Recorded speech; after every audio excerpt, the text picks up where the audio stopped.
తీసుకొచ్చినప్పుడు అరే నా పిల్లల పరిస్థితి ఏంటి,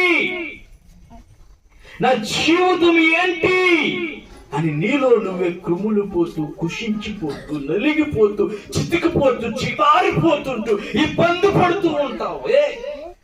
అప్పుడు భయపడతాం. ఏం చేస్తామంటే అప్పుడు భయపడతాం. చాలా ఘోరమైనటువంటి భయం మనల్ని ఆందోళనకు తీసుకెళ్ళిపోతుంది. అప్పుడే కావాలి. ఒక మనిషి కాదండి, ఒక మనిషి కాదు, ఒక జీవి కాదు, ఒక జంతువు కాదు, అప్పుడే కావాలి దేవుని వాక్యము, దేవుని మాట. వాక్యం అంటే దేవుని నోటి నుంచి వచ్చినటువంటి మాట. అప్పుడు కావాలి.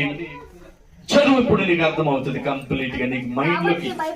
కాబట్టి భయపడకండి. నిన్నే కాదు, నీ పిల్లల సంగతి కూడా పోషిస్తానని చెప్పాడైనా. దేవునికి స్తోత్రం.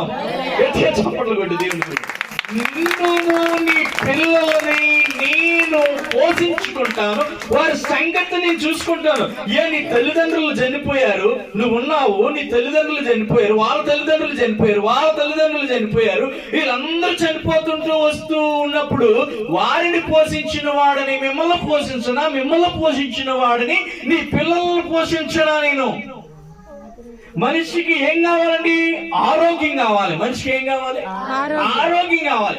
ఆరోగ్యం ఉంటే ఏ పని అన్నా చేసుకొని బ్రతుకుతాడు. ఈ లోకంలో ఏ పని చీప్ కాదు. ఏ పని చేయకపోతేనే చులకన.